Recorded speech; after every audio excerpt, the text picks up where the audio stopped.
Hello everyone. बेटे, आज से हमने कॉन्सेप्ट बिल्डिंग सीरीज स्टार्ट किया। ऑलराइट, इसमें हम क्या करेंगे, हर एक पर्टिकुलर टॉपिक को मैक्सिमम 20 मिनट्स में कवर करेंगे। ठीक है, अभी हम क्लास 11th के चैप्टर 1 से टॉपिक्स को स्टार्ट करेंगे, जो कि पूरे क्लास 11th और पूरे क्लास 12th के हर एक जो कॉन्सेप्ट बिल्डिंग टॉपिक है उसको हम इस सीरीज में कंप्लीट करेंगे। आज का जो टॉपिक हमने बेटे लिया है वो प्लांट टेक्सोनॉमी है। ठीक है, तो प्लांट टेक्सोनॉमी के बारे में आप लोग जानते हो। प्लांट टेक्सोनॉमी, वर्ड टेक्सोनॉमी क्या होता है? सबसे पहली बात, जब हम ऑर्गेनिजम्स को पढ़ते हैं, ठीक है, आप ऑर्गेनिजम्स को पढ़ते हो, ऑर्गेनिज्म जो है वेराइटीज है, डाइवर्सिटी है यहाँ पे स्पीसीज की बहुत ज़्यादा। ये लिविंग की भी डाइवर्सिटी हो सकती है और नॉन लिविंग की भी डाइवर्सिटी होती है। जैसे लिविंग की डाइवर्सिटी हम अगर देखें तो आपकी एनसीईआरटी के हिसाब से आपकी एनसीईआरटी कहती है कि डाइवर्सिटी को आपको देखने के लिए आपको कहीं दूर जाने की ज़रूरत नहीं है, आप डाइवर्सिटी अपने आसपास भी देख सकते हो। जैसे आपके आसपास बहुत सारे प्लांट की स्पीसीज मिलती है, बहुत सारे एनिमल्स की स्पीसीज मिलती है। तो जो ये प्लांट और एनिमल की स्पीसीज है, जब हम इसको देखते हैं और देखने के बाद जो हम कैरेक्टर्स के बेसिस पे अगर हम उनको ग्रुप कर पाए, ठीक है, तो जब हम ग्रुप ऑफ ऑर्गेनिज्म को पढ़ते हैं, बेटे ध्यान से सुनना, जब हम ग्रुप ऑफ ऑर्गेनिजम्स को पढ़ते हैं तो उनका जो ग्रुप है वो कैटेगरी कहलाता है, और यही कैटेगरी साइंटिफिकली क्या कहलाता है? टेक्सॉन। क्या कहलाता है बेटे? टेक्सॉन। तो एग्जाम्पल के लिए मैंने यहाँ पे क्या लिखा हुआ है, जैसे आप देखोगे कि डाइवर्सिटी क्या होता है, तो डाइवर्सिटी का क्या मतलब है बच्चे? डिफरेंट फॉर्म से। ये डिफरेंट फॉर्म लिविंग और नॉन लिविंग दोनों की हो सकती है। मैंने यहाँ लिविंग के अंदर लिखा है प्लांट है, एनिमल है और माइक्रोब्स है। अगर मैं किसी एक पर्टिकुलर स्पीसीज के देखूं, जैसे एग्जांपल के लिए मेरे आसपास बहुत सारे अगर मैं देखूंगा तो वहां पे डॉग मिल सकेंगे, कैट है, मैमल्स है, एनिमल्स है। ऐसे में प्लांट में देखूं तो बहुत सारे मोनोकॉट, डाइकॉट, राइस के प्लांट्स है, व्हीट के प्लांट्स है, बहुत सारे प्लांट्स आपको दिख जाएंगे।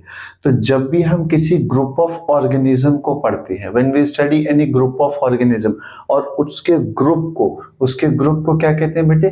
कैटेगरी कह लेते हैं। और यही कैटेगरी साइंटिफिकली क्या कहलाता है? टेक्सॉन कहलाता है। जैसे मैंने डॉग को देखा, ठीक है, अब डॉग को देखा तो आपको पता है कि डॉग के एक्सटर्नल फीचर को हम देख रहे हैं। एग्जाम्पल के लिए उसकी बॉडी पे हेयर है, ठीक है, उसके ईयर पिन्ना होता है। तो बॉडी पे हेयर होना और ईयर पिन्ना का प्रेजेंस होना बच्चे, ये किसका एग्जाम्पल है? ये मैमल का कैरेक्टरिस्टिक है। और अगर मैमल का कैरेक्टरिस्टिक है तो मैमल क्या है? एनिमल है। तो हमने यहाँ पे क्या देखा, आप देखो, हमने यहाँ पे क्या देखा कि डॉग के एक्सटर्नल कैरेक्टर को देखा, और एक्सटर्नल कैरेक्टर को देखने के बाद हमें क्या पता चला कि ये जो कैरेक्टर्स है ये किसके हैं? मैमल्स के। और मैमल्स क्या होता है बच्चे? एनिमल्स होते हैं। ठीक है, तो हमें एक्सटर्नल फीचर को देख के किसी पर्टिकुलर स्पीसीज को उसके स्पेसिफिक ग्रुप में कैटेगराइज करने को हो सकता है, हम कर सकते हैं। तो देखो, अब जब हम अरेंज कर रहे हैं तो हाई से लो, एनिमल्स के अंदर मैमल और मैमल के अंदर डॉग। ठीक है, तो इससे पता क्या चला कि जो टेक्सोनॉमी चीज होती है ये किसी भी चीज को अरेंज करने में हेल्प करती है। बायोलॉजी की वो ब्रांच जो किसी ऑर्गेनिज्म को उसके कैरेक्टर के बेस पे सिस्टमैटिक अरेंज करवाए, टेक्सोनॉमी कहलाती है। ठीक है, अभी आप देखो, branch of biology which deals with arrangement of taxa called taxonomy. Taxonomy की अगर मैं बात करूं तो सबसे पहले वर्ड टेक्सोनॉमी एपीडी कैंडोले ने दिया था। उनकी बड़ी फेमस बुक है एलिमेंट्री डी ला बोटानिका। इस बुक में सबसे पहले उन्होंने ये वर्ड यूज किया था, क्या? टेक्सोनॉमी। टेक्सोनॉमी क्या होता है बेटे? टेक्सोनॉमी दो वर्ड से मिलके बनता है, टैक्सिस प्लस नोमोस। टैक्सिस का मतलब यहाँ पे अरेंजमेंट होता है, और नोमोस का क्या मतलब होता है? लॉ। मतलब टेक्सोनॉमी वो लॉ बता रही है, वो सिस्टमैटिक चीजें बता रही है जिसके अकॉर्डिंग हम किसी पर्टिकुलर ऑर्गेनिज्म को उसको एक सीक्वेंस में अरेंज कर सके। ठीक है बच्चे, तो आप देखो यहाँ पे टेक्सोनॉमी टर्म किसने दिया है? एपीडी कैंडोले ने दिया है, टैक्सिस, अरेंजमेंट, नोमोस, लॉ। ऐसा स्टेप। अब इसके अंदर जब हम देखेंगे तो टेक्सोनॉमी में जो अरेंजमेंट करते हैं, चाहे वो प्लांट का हो या एनिमल का हो, तो उसके कुछ स्टेप होंगे। सबसे पहले आइडेंटिफिकेशन होता है बेटे। किसी ऑर्गेनिज्म को, अननोन ऑर्गेनिज्म को आप पहचानोगे तो उसके किसके बेसिस पे पहचानोगे? उसके एक्सटर्नल कैरेक्टर के बेसिस पे। तो जो ये आपने एक्सटर्नल कैरेक्टर के बेसिस पे पहचाना, तो ये पहचानने को क्या बोल रहे हैं? फर्स्ट स्टेप क्या होता है? आइडेंटिफिकेशन। जब हम आइडेंटिफाई कर लेंगे किसके बेसिस पे? उसके जनरल कैरेक्टर, उसका कलर क्या है, उसका शेप क्या है, साइज क्या है, और बहुत सारे कैरेक्टर जो एक्सटर्नल आप देख सकते हो। फिर उसके बाद क्या आता है? नॉमेनक्लेचर। जब आपने कैरेक्टर के बेसिस पे किसी पर्टिकुलर स्पीसीज को देखा तो उसके बेसिस पे उसका आप नेमिंग कर सकते हो। तो नॉमेनक्लेचर हमेशा किसके बेसिस पे होता है? उसके आइडेंटिफाइड कैरेक्टर, जो कैरेक्टर हमने आइडेंटिफाई किया उसके बेसिस पे क्या हो जाएगा? उसकी नेमिंग हो जाएगी। तो सेकंड स्टेप क्या होगा? नॉमेनक्लेचर। जैसे एग्जांपल के लिए हमने पोटैटो को देखा, तो पोटैटो क्या है? Solanum tuberosum. तो हमने पोटैटो को सोलेनम ट्यूबरोसम क्यों लिखा? उसका नाम ट्यूबरोसम क्यों डाला? क्योंकि जो पोटैटो है वो ट्यूबर का मॉडिफिकेशन होता है। फिर मैंने दूसरा एग्जांपल लिया एप्पल का, पायरस मैलिस। ठीक है बेटे, तो पायरस मैलिस क्यों बोलते हैं? इसका बोटानिकल नेम क्यों पायरस मैलिस है? क्योंकि जो एप्पल में है वो मैलिक एसिड मिलता है। तो नेमिंग उसके आइडेंटिफाइड कैरेक्टर के बेसिस पे करते हैं। ठीक है। अब थर्ड जो स्टेप आता है वो क्या होता है? क्लासिफिकेशन है। अब क्लासिफिकेशन में हम क्या करते हैं?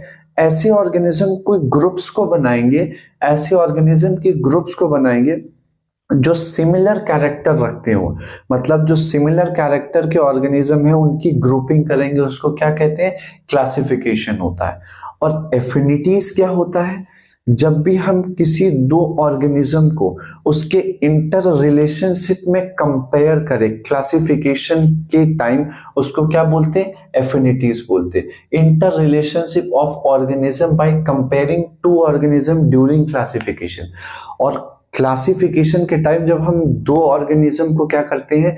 कंपेयर करते हैं उसके ग्रुप के बेसिस पे, तो इससे होता क्या है? इससे क्लासिफिकेशन और अच्छी होती है और डिफाइंड होती है। जैसे मैंने आपको एक एग्जांपल के लिए यहाँ पे लिख दिया कि बहुत सारे प्लांट है, 5 से 10 प्लांट है हमारे पास। इस प्लांट पे मैंने कहा बेटे कि इस प्लांट को आप दो अलग अलग पार्ट में डिवाइड कर दो, दो अलग कैटेगरीज बनाओ। तो आप किसके बेसिस पे बनाओगे? फ्लावर के बेसिस पे बना सकते हो, आप फ्रूट के बेसिस पे बना सकते हो। तो फ्लावर के बेसिस पे अगर मैंने बनाया तो मेरे पास 5 प्लांट्स है। इनमें कुछ प्लांट ऐसे हैं जो फ्लावर देते हैं, जैसे मैंने यहाँ P1, P3 और P5 लिखा है, जो कि फ्लावर प्रोड्यूसिंग प्लांट है। इस F का मतलब है बेटे flower producing plant. Second number और फोर्थ नंबर का जो प्लांट है ये क्या है? ये नॉन फ्लावरिंग प्लांट्स है। मैंने आपको कहा कि इन पांचों प्लांट को आप अलग अलग कर दो, तो आपने तुरंत फ्लावरिंग प्लांट को अलग कर दिया और नॉन फ्लावरिंग प्लांट को अलग ग्रुप में रख दिया। फिर मैंने आपसे कहा कि बेटे जो फ्लावरिंग प्लांट है उसको भी अलग अलग करो। फिर आप किसके बेसिस पे करोगे? अब आपके बेसिस पे ये होगा कि जो 1, 3 और 5 है, 1, 3 और 5 इन तीनों में जिसके दो प्लांट के कैरेक्टर सबसे ज्यादा मैच करेंगे उसको हम उस ग्रुप में रख देंगे। जैसे मैंने यहाँ पे P1 और P3 को देखा तो मुझे 7 सिमिलर कैरेक्टर्स दिखे। अब ये जो 7 सिमिलर कैरेक्टर्स दिखा, फिर मैंने कंपेयर किया। क्या कंपेयर किया? प्लांट नंबर 1 और 5 को। हम पढ़ क्या रहे हैं? एफिनिटीज। क्या होता है? इंटर रिलेशनशिप को जब हम कंपेयर करते हैं, और कंपेयर ड्यूरिंग क्लासिफिकेशन कर रहे हैं बच्चे। ठीक है। जब मैंने P1 और P3 को किया तो मेरे पास 7 सिमिलर कैरेक्टर आए, जबकि मैंने P1 और P5 को किया तो मेरे पास कितने कैरेक्टर आए? 10 सिमिलर कैरेक्टर आए। तुरंत आपने कह दिया कि क्लासिफिकेशन में P1 और P5 को रखना ज्यादा अप्रोप्रिएट है, क्योंकि P1 और P3 के कंपैरिजन में P1 और P5 में ज्यादा सिमिलर कैरेक्टर है।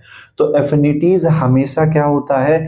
ड्यूरिंग क्लासिफिकेशन जो है एफिनिटीज मोस्ट इंपॉर्टेंट होता है। क्लासिफिकेशन से पहले आप देखो, बिफोर क्लासिफिकेशन आइडेंटिफिकेशन। बेटे जब तक आप आइडेंटिफिकेशन नहीं करोगे तो क्लासिफिकेशन आप नहीं कर सकते। तो क्लासिफिकेशन से पहले आइडेंटिफिकेशन, और क्लासिफिकेशन के टाइम ड्यूरिंग क्लासिफिकेशन क्या इंपॉर्टेंट है? Affinities are the most important. Why it is most important? Because it helps to make a group of species which resembles their similar character जिसके जितने ज्यादा होंगे उसकी ग्रुपिंग करने में एफिनिटीज और हेल्प करता है, मतलब ये क्लासिफिकेशन को और इजी बनाता है। ठीक है बेटे, अगर आपसे पूछा जाए कि टेक्सोनॉमी के फादर कौन है, प्लांट के टेक्सोनॉमी के father, animal taxonomy, modern plant taxonomy, आपसे अगर फादर ऑफ टेक्सोनॉमी पूछा जाए तो कैरोलस लिनियस, आपसे अगर फादर ऑफ एनिमल टेक्सोनॉमी पूछा जाए कैरोलस लिनियस, अगर आपसे father of modern plant taxonomy पूछा जाए तो भी कैरोलस लिनियस। लेकिन अगर आपसे क्वेश्चन पूछा जाता है father of ancient plant taxonomy तो फिर बेटे वहां पे कैरोलस लिनियस नहीं, वहां थियोफेरेस्टिस होते हैं। ठीक है, ये मैंने यहाँ पे स्टार लगा के पॉइंट लिख दिया था। Father of plant, animal and modern plant taxonomy कौन है बेटे, कैरोलस लिनियस है। लेकिन father of ancient plant taxonomy कौन है, थियोफेरेस्टिस। ये हमने आज इंट्रोडक्शन में क्या किया बेटे, हमने प्लांट टेक्सोनॉमी के बारे में देखा। टेक्सोनॉमी वर्ड किसने दिया है, एपीडी कैंडोले ने किस बुक में दिया है, इसके कौन कौन से स्टेप होते हैं, आइडेंटिफिकेशन, क्लासिफिकेशन, नॉमेनक्लेचर, और फिर हमारा क्या है, एफिनिटीज। ये 4 स्टेप्स है बेटे। ठीक है, और इस स्टेप्स को हम कैसे कैसे डील करते हैं, किस किस कैरेक्टर के बेसिस पे, किसकी क्या इंपॉर्टेंस है, ये आज हमने इसमें डील किया। ऑलराइट बेटे, थैंक यू सो मच।